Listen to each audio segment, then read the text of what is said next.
जब मिस्र में हुस्ने यूसुफ की बोली लगी, अमीरों की तिजोरियां खुली, लोग हीरे जवाहरात लेके हुस्ने यूसुफ के खरीदार बन के खड़े थे ना, वहीं पे लोग तमाशाई बन के खड़े थे। उसी भीड़ में 5 शेर रुई का काता हुआ धागा लेकर के एक बूढ़ी भी आई थी। उसने हटो बचो का शोर बुलंद किया। नौजवानों ने कहा कौन है? जब मुड़ के देखा, बूढ़ी की गोद में रुई का काता हुआ धागा था, उसको दबा के बगल में आ रही है। नौजवानों ने कहा था दिखता नहीं भीड़ कितनी है, हम भी तो तमाशाई हैं। उसने कहा तुम तमाशाई हो, लेकिन मैं खरीदार बन के आई हूँ, मैं खरीदार बन के आई हूँ। तब देखने वालों ने कहा था, हंसे, क्या खरीदने आई है? कहा जिसको सारे अमीर खरीदने आए हैं उसे मैं भी खरीदने आई। गौर से सुनिएगा, मैं कुछ बताना चाहता हूँ। वाकया तो सबको पता होगा जी, क्योंकि यूसुफ जुलेखा की मोहब्बत बुढ़े बुढ़े को पता है। क्या बात है, भले ही मसला अपनी बीवी से ना हो कतई, है ना? तो ये दास्तान सभी को मालूम, लेकिन ये बीच बीच में शेर पढ़ने का मसला बता रहा हूं। आधा मिसरा तुम पढ़ो, आधा हम पढ़े, उस बात को मैं समझा रहा हूं। उसने कहा था तू किधर? उसने कहा जहां अमीर आए हैं वहां हम भी आए हैं। कहा अपनी औकात देख और मिस्र का सौदा देख, अपना धागा देख, दीगर खरीदार देख। अजीजे मिस्र के हीरे जवाहिरात सारे चढ़ चुके हैं, लेकिन अभी यूसुफ के हुस्न का सानी तक ना बन सके हैं, हम पल्ला नहीं हो सके हैं। तू खरीदने आई है। उसने कहा हट पगले, जाने तो दे, लाइन में लगने दे। कहा लौट जा करेगी क्या? कहा अगर ना खरीद सकी कम से कम इतना तो हो जाएगा, खुदा कयामत में जब यूसुफ के खरीदारों को इज्जत अदा करेगा तो जहां अजीज खड़ा होगा वहीं पे ये गरीब बूढ़ी भी खड़ी हो जाएगी। जरूरी तो नहीं है ना कि हम 2-3 दीवान पढ़ के तभी आशिक बनेंगे। मैं कहता हूँ खुदा की कसम, हल चलाओ फिर भी ये पढ़ो सबसे आला वो औला हमारा नबी। खेत में दाना डालो फिर भी ये कहो सरवर कहूं के मालिक मौला कहूं तुझे। आप जो काम करो हर काम में मुस्तफा की नात पढ़ते रहा करो, नात पढ़ते रहा करो। लहद में इश्क रुखे शह का दाग लेके चले, तेरे गुलामों का नक्शे कदम है रागे खुदा, वो क्या भटक सके जो ये सुराग लेके चले। तो रिश्ते मजबूत करें, रिश्ते मजबूत करें। मैं अर्ज कर रहा था सरकार गौसे पाक, पूरी दुनिया में बगदाद वाले की 11वीं का तस्करा है, कहीं 17वीं है, कहीं 11वीं है, कहीं 27वीं है, कहीं 26वीं है। यही मेरे बगदाद वाले का चर्चा है। मैं थोड़ा सा बर्दाश्त करेंगे कड़वी दवाऊं, मैं बड़े अच्छे माहौल में भी नीम घोल देता हूं, मगर याद रखें दवा जितनी ज्यादा कड़वी होती फायदा उतना ज्यादा करती है। जिसे कड़वी दवा बर्दाश्त नहीं होती ना, फिर वो टेबलेट और खुराक से नहीं ऑपरेशन से ठीक हुआ करता है। दुआ करें अल्लाह हमारी बीमारी खुराकों से ही खत्म कर दे। हम सब अपने बारे में ये बात करते हैं।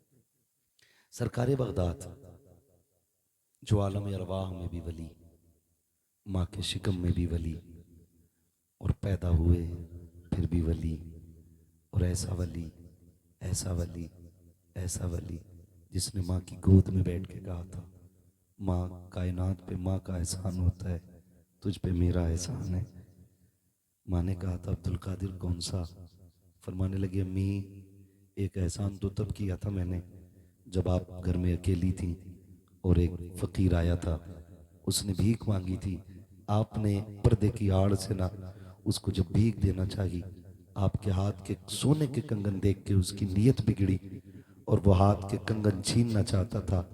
आपने आवाज दी थी या रब मेरी मदद फरमा। अम्मी क्या हुआ था? कहा बेटे शेर आया था, फाड़ के रख दिया था। मुस्कुरा के कहते हैं अम्मी वो कोई जंगल का शेर नहीं, तेरा ही अब्दुल कादिर जिलानी आया था। है ये शान बगदाद वाले की है, ये शान बगदाद वाले की है। तमाम जिम्मेदार उलमा तशरीफ फरमाए और हमारे सरों के ताज बैठे। एक बात कहूं, करामत ये इस्तिकामत का अजर होती है। जो हम शरीयत पर मजबूती से पाबंदी से अमल करते हैं ना, उसके इनाम में जो रब की तरफ से तोहफा मिलता है उसे करामत कहते हैं। हमने पूरी जिंदगी बगदाद वाले की करामतें सुनी और अल्लाह करे सुनते रहें, लेकिन साथ में इस्तकामत पे भी गौर करना चाहिए था, उनकी जिंदगी को भी देखना चाहिए था। उन्होंने जो जिंदगी में मुजाहिदे किए और जिन मराहिल से वो गुजरे वो भी याद होना चाहिए। ये तो दुनिया जानती है कि बगदाद वाले को मुर्गा पसंद था, लेकिन ये भी तो याद होना चाहिए। फरमाते हैं जब मैं पढ़ने के लिए गया ना, मैंने एक एक महीने की भूख काटी है। आप इससे इल्म और उलमा का अंदाजा लगाइए।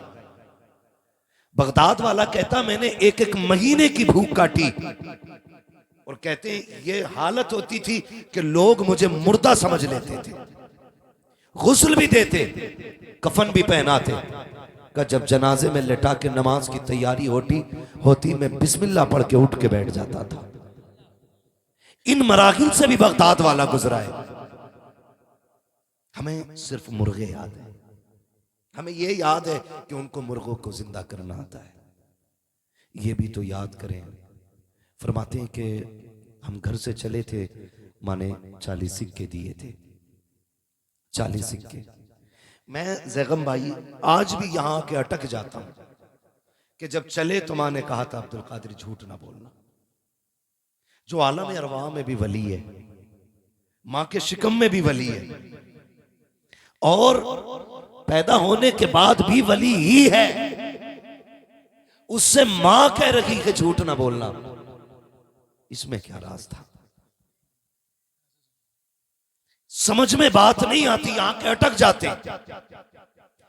फिर खुद थोड़ी बहुत बगदाद की तरफ से रहनुमाई होती है, आवाज आती है पागल सिर्फ अब्दुल कादिर को न देख, अब्दुल कादिर की मां को भी तो देख। यहां मसला अब्दुल कादिर का नहीं, यहां मसला मां का है, मां का है। अम्मी ने क्या कहा था? अब्दुल कादिर दो भाइयों, बाप ने 80 सिक्के छोड़े, 40 तुम ले जाओ, 40 भाई के लिए छोड़ दो, लेकिन इसको संभाल के लेके जाना, मैं तुम्हारे साथ नहीं आऊंगी। याद रखिएगा मां मां होती है, चाहे अब्दुल कादिर जिलानी की मां क्यों ना हो। कहती है मैं साथ नहीं आऊंगी, मुझे घर की जिम्मेदारियां भी संभालनी है, भाई भी तुम्हारा छोटा है, उसको भी देखना है, ये आप हिफाजत से लेके जाइएगा। मां ने सदरी में रख के सिली, फिर कहा था बेटे झूठ नहीं बोलना, झूठ नहीं बोलना। आपने हाथ में हाथ दिया, अम्मी झूठ नहीं बोलेंगे।